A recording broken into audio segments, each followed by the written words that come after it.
Hey everybody, welcome back. Today we are going to be looking at The Great Gatsby, Chapter 5. So, in the last chapter, we saw kind of the true reason for why Gatsby is doing everything that he's doing. The reason that he became wealthy, the reason he bought a house across from Daisy's, is that he was once in love with her, and he kind of hopes that maybe she's still in love with him, despite the fact that she's already married again. However, we also know that Tom is cheating on her. And so there's this kind of tangled web of relationships that we'll see resolved. But in chapter 5, things will continue to complicate. Alrighty. So here we go. Chapter 5. When I came home to West Egg that night, I was afraid for a moment that my house was on fire. 2 o'clock, and on the whole corner of the peninsula was blazing with light, which felt unreal on the shrubbery, and made thin, elongating glints upon the roadside wires. Turning a corner, I saw that it was Gatsby's house, lit from tower to cellar. At first I thought it was another party, a wild rout that had resolved itself into hide-and-go-seek, or sardines in the box with all the house thrown open to the game. But there wasn't a sound. Only wind in the trees, which blew in the wires and made the lights go off again and again, as if the house had winked into the darkness. As my taxi groaned away, I saw Gatsby walking towards me across his lawn. "Your place looks like the World's Fair," I said. "Does it?" He turned his eyes toward it absently. "I've been glancing into some of the rooms. Let's go to Coney Island, old sport, in my car." "It's too late." "Well, suppose we take a plunge in the swimming pool. I haven't made use of it all summer." "I've got to go to bed." "All right." He waited, looking at me with suppressed eagerness. "I talked with Miss Baker," I said after a moment. "I'm going to call up Daisy tomorrow and invite her over here to tea." "Oh, that's all right," he said carelessly. "I don't want to put you in any trouble." "What day would suit you?" "What day would suit you?" he corrected me quickly. I don't want to put you into any trouble, you see." "How about the day after tomorrow?" He considered for a moment, and then with reluctance. Uh, I want to get the grass cut," he said. We both looked at the grass. There was a sharp line where my ragged lawn ended, and the darker, well-kept expanse of his began. I suspected that he meant my grass. There's another little thing," he said uncertainly, and hesitated. "Would you rather put it off a few days?" I asked. "Oh, it isn't about that. At least," he fumbled with a series of beginnings. Why, I thought, why, look here, old sport. You don't make very much money, do you?" "Not very much." This seemed to reassure him, and he continued more confidently. I thought you didn't. If you'll pardon you see, I carry on a little business on the side, a sort of sideline. You understand? And I thought that if you don't make much, well, you're selling bonds, aren't you, old sport?" "Trying to." "Well, this might interest you. It wouldn't take up much of your time, and you might pick up a nice bit of money. It happens to be a rather confidential sort of thing."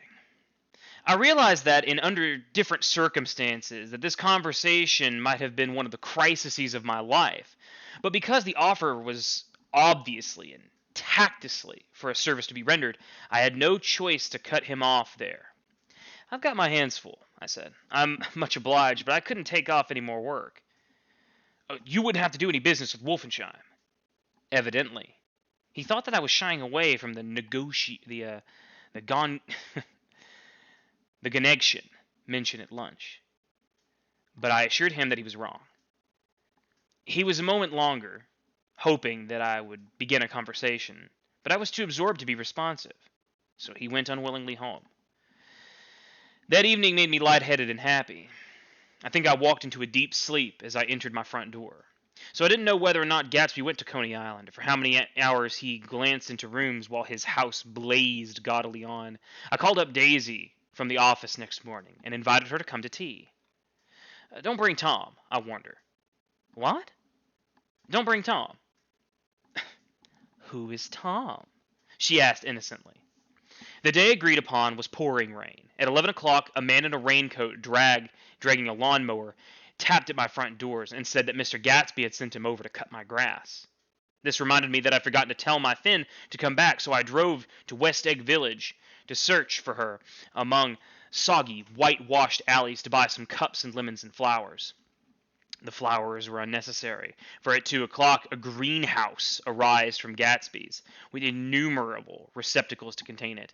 An hour later the front door opened nervously, and Gatsby, in a white flannel suit, silver shirt, and gold-colored tie, hurried in.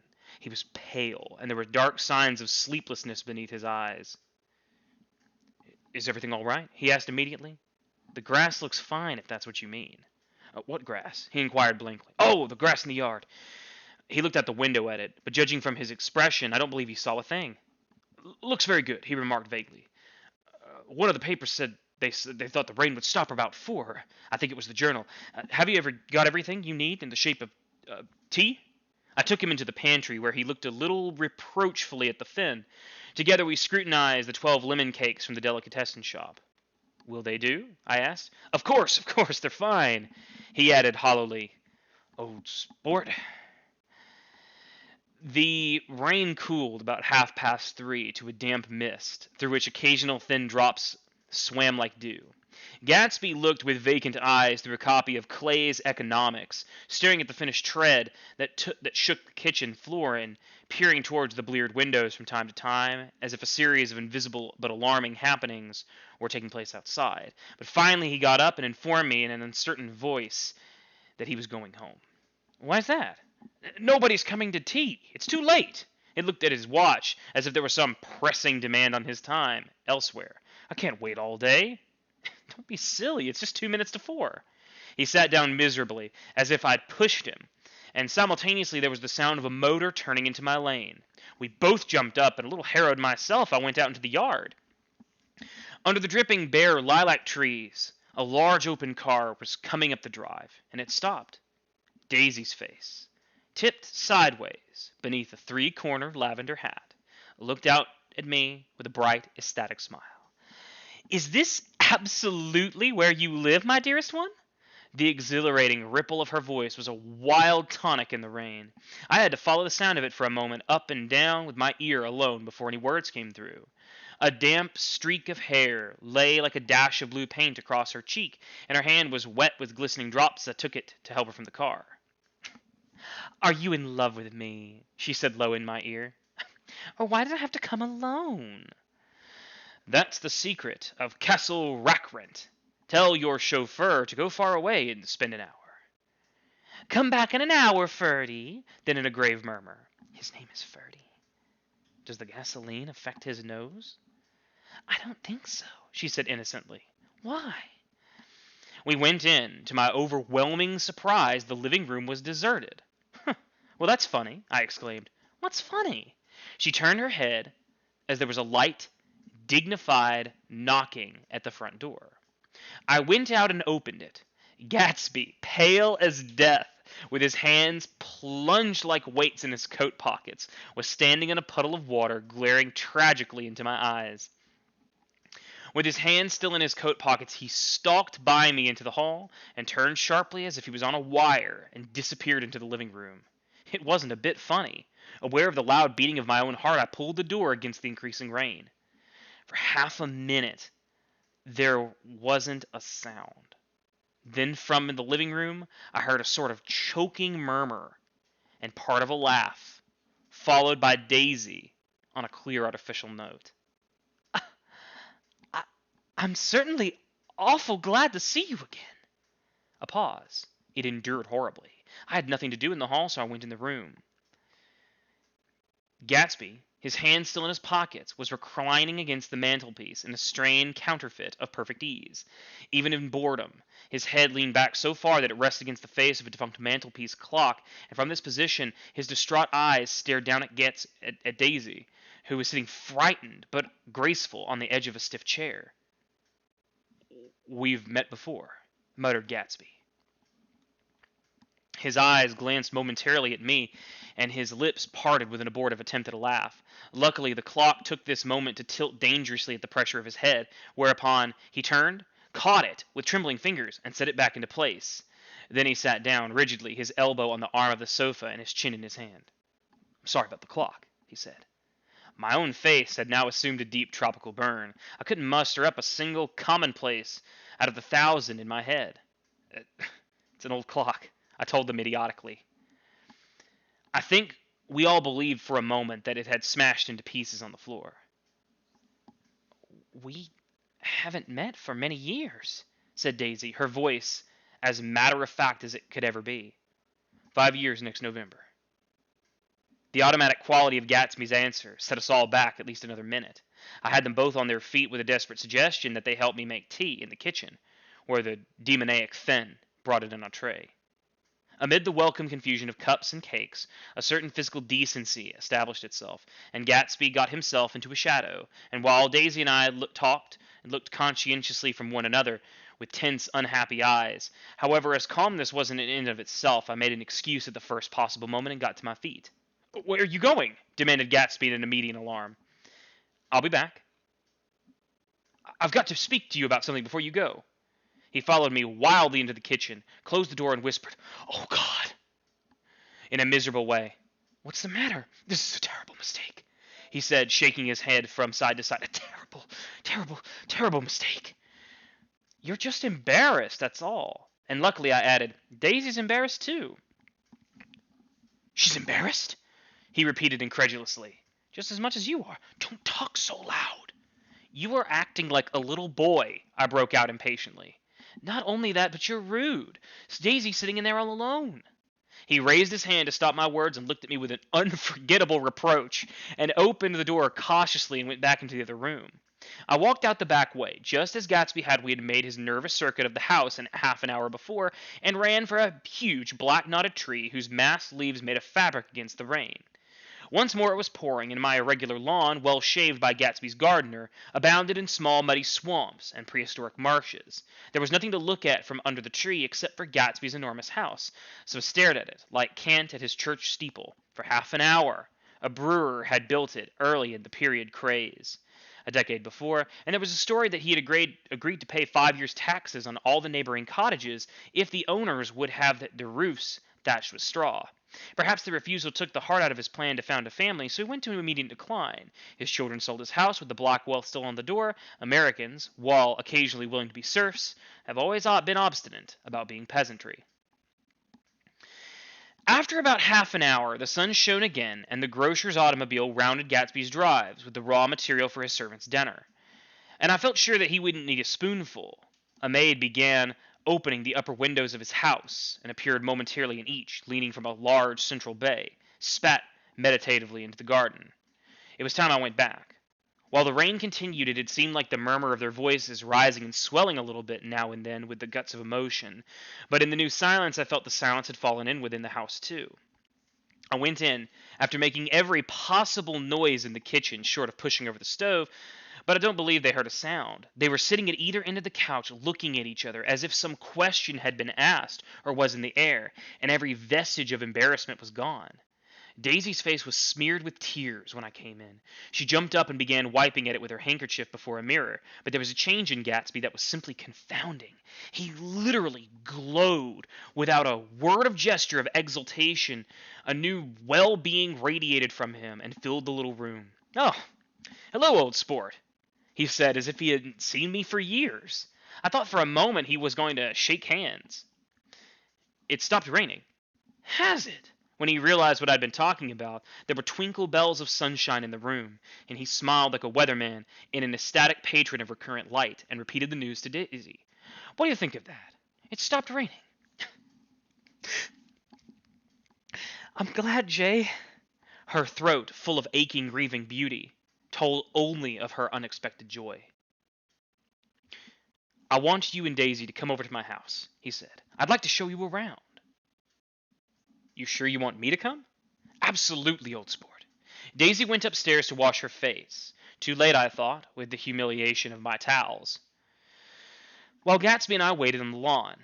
My house looks well, doesn't it? He demanded. See how the whole front of it catches the light? I agreed that it was splendid. Yes. His eyes went over it, every arched door and square tower. It took me just 3 years to earn the money that bought it.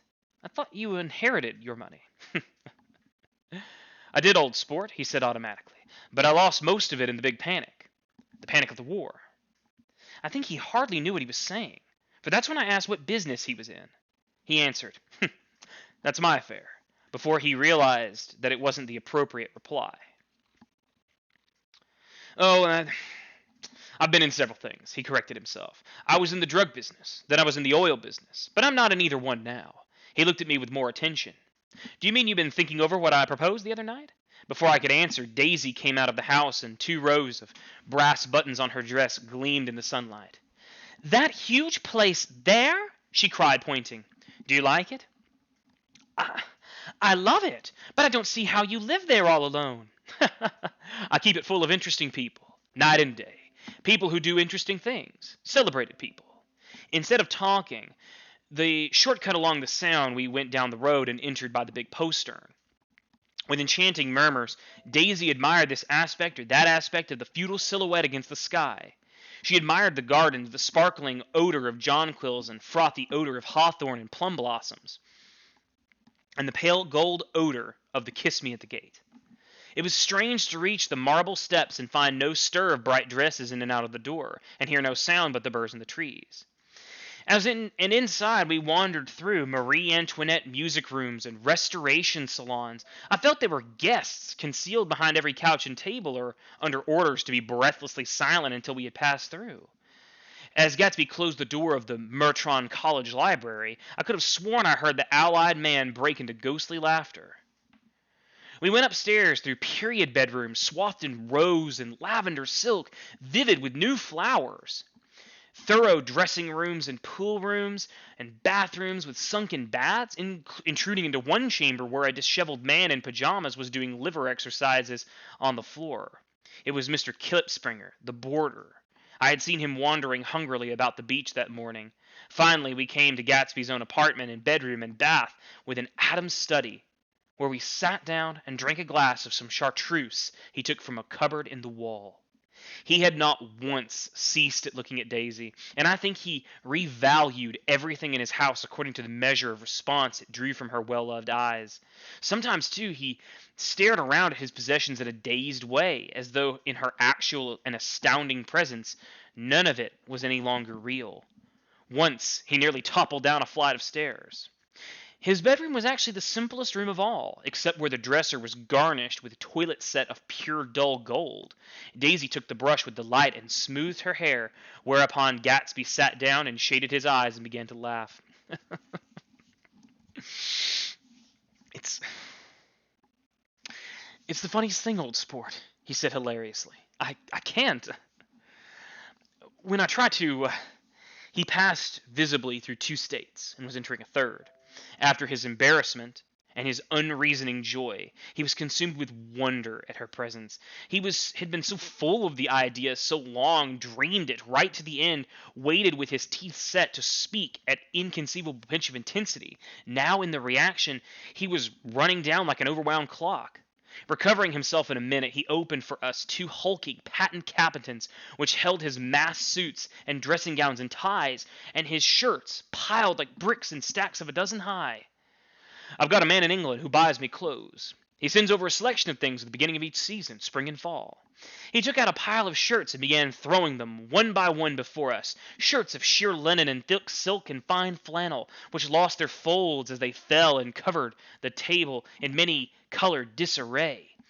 While we admired, he brought more of the soft, rich heap mounted higher, shirts with stripes and scrolls and plaids and coral and apple green and lavender and faint orange with monograms of Indian blue. And suddenly, with a strained sound, Daisy bent her head into the shirts and began to cry stormily. "They're such beautiful shirts," she sobbed, her voice muffled in the thick folds. "It makes me sad, because I've never seen such beautiful shirts before. After the house, we were to see the grounds and the swimming pool and the hydroplane and the midsummer flowers, but outside Gatsby's window it had begun to rain again, so we stood in a row at the corrugated surface of the Sound. If it wasn't for the mist, we could see your home across the bay, said Gatsby. You always have a green light, burns all night, at the end of your dock. Daisy put her arm through his abruptly, but he seemed absorbed in what he just said. Possibly it had occurred to him the colossal significance of that light had now vanished forever. Compared to the great distance that had separated him from Daisy, it seemed very near to her, almost touching her. It had seemed as close to a star on the moon. Now again it was a green light on a dock. His count of enchanted objects had diminished by one. I began to walk around the room, examining various indefinite objects in the half-darkness. A large photograph of an elderly man in a yachting costume attracted me, hung on the wall over his desk. Who's this? That? Oh, that's Mr. Dan Cody, old sport. The name sounded faintly familiar. He's dead now. He used to be my best friend years ago. There was a small picture of Gatsby, also in yachting costume, on the bureau. Gatsby, with his head thrown back defiantly, taken apparently when he was about 18. I adore it, exclaimed Daisy. The pompadour. You never told me you had a pompadour or a yacht. Look at this, said Gatsby quickly. Here are a lot of clippings about you. They stood side by side, examining it. I was going to ask to see the rubies when the phone rang, and Gatsby took up the receiver. Yes, well, I can't talk now. I can't talk, old sport. I said a small town. He must know what a small town is. He's no use to us if Detroit is his idea of a small town. He rang off. Come here, quick, cried Daisy at the window. The rain was still falling, but the darkness had parted in the west, and there was a pink and golden billow of foamy clouds above the sea. Look at that, she whispered. Then after a moment, I'd like to get one of those pink clouds and put you in it and push you around. I tried to go then, but they wouldn't hear of it. Perhaps my presence made them feel more satisfactorily alone. I know what we'll do, said Gatsby. We'll have Klipspringer play the piano. He went out of the room and calling, Ewing, and returned in a few minutes accompanied by an embarrassed, slightly worn young man with shell-rimmed glasses and scanty blonde hair. He was now more decently clothed in a sports shirt open at the neck, sneakers and duck trousers of nebulous hue. Did we interrupt your exercises? Inquired Daisy politely. I was asleep, cried Mr. Klipspringer in a spasm of embarrassment. I'd been asleep. Then I got up. Klipspringer plays the piano, said Gatsby, cutting him off. Don't you, Ewing, old sport? I don't play well. I don't hardly play at all. I'm all out of practice. We'll go downstairs, interrupted Gatsby. He flipped the switch.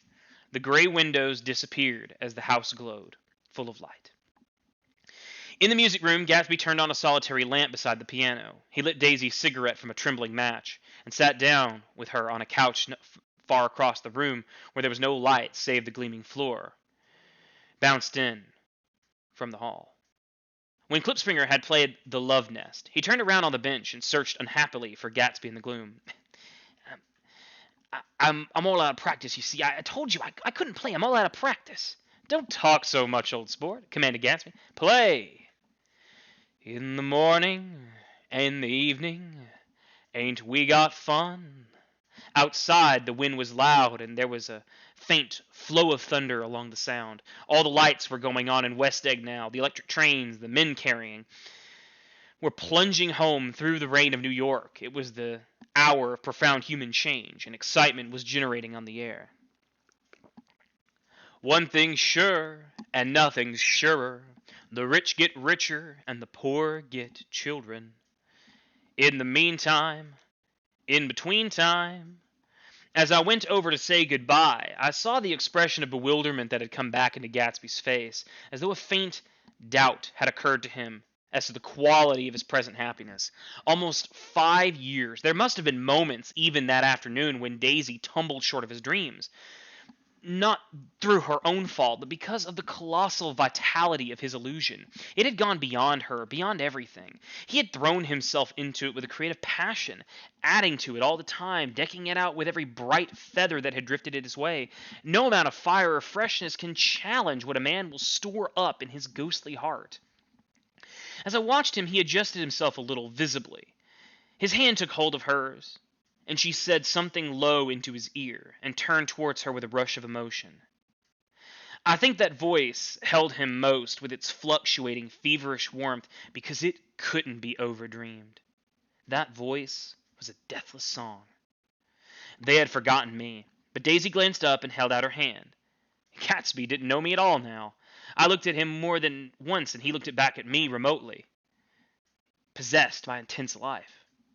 Then I went out of the room and down the marble steps into the rain, leaving them there together.